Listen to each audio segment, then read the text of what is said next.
انت عمرك سألت نفسك هو انا ليه حاسس اني تايه؟ ليه دايما حاسس ان في حاجة ناقصة؟ ليه كل يوم بيعدي شبه اللي قبله؟ ولو فضلت كده هكون مين كمان سنة؟ السؤال ده مش بسيط بس مهم جدا. لو جه حد دلوقتي وقالك اختار، يا اما تكمل زي ما انت يا اما تبدأ من جديد، هتختار ايه؟ احنا في زمن كل حاجة فيه بتجري بسرعة، بس احنا نفسنا واقفين بنتفرج على اللي حوالينا بيتغيروا وبيتطوروا وبيحققوا، واحنا بنتفرج وبنقول بكرة. بس بكرة ده بقى عادة، بقى أسهل حاجة نقولها لما مش عايزين نواجه الحقيقة. بس خليني أقولك الحقيقة، مش دايما الموضوع كسل.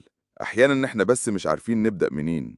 أحيانا فقدنا الأمل إن التغيير ممكن، بس هو ممكن، والله العظيم ممكن. والدليل، ناس كتير بدأت من تحت الصفر ووقفت على رجليها. التغيير مش رفاهية، التغيير مش مزاج، التغيير ضرورة. لأنك لو ما اتغيرتش هتتغير غصب عنك. بس الفرق كبير بين إنك تتغير بإيدك وبين إن الظروف تغيرك. كل يوم بيعدي جسمك بيتغير، طاقتك، عقلك، فرصك.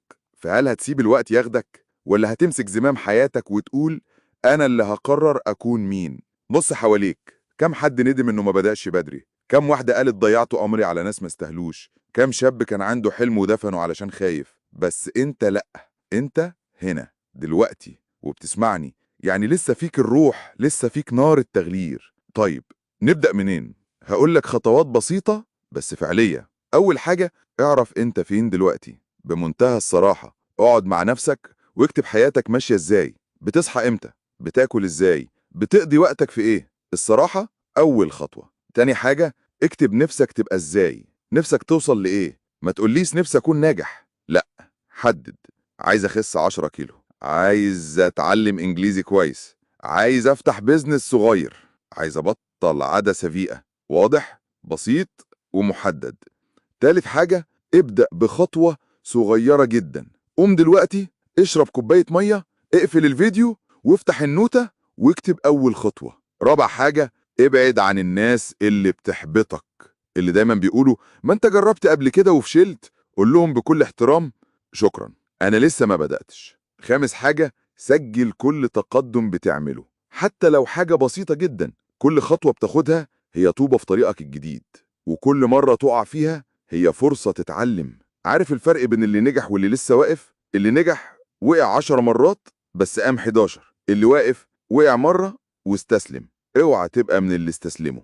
انت جواك طاقة عظيمة بس محتاجة تتحرك. وطبعا خليني اقولك على المفاجأة، الفيديو ده هو اول حلقة في سلسلة جديدة اسمها رحلة التغيير. هنعمل فيها 10 حلقات، كل واحدة هتكون بمثابة نقلة في حياتك، في تفكيرك، في صحتك، في علاقتك بنفسك. السلسلة دي هتنقلك 180 درجة، بس بشرط واحد، تبدأ معانا وتكمل. لو لسه بتسمعني لحد دلوقتي فانت شخص مختلف، فاعمل لايك علشان نوصل الفيديو لناس زيك، واشترك في القناة علشان الحلقات الجاية أقوى بكتير وهتغير كل حاجة فيك. رحلة التغيير مش سهلة بس تستاهل، وانت تستاهل تكون أفضل نسخة من نفسك.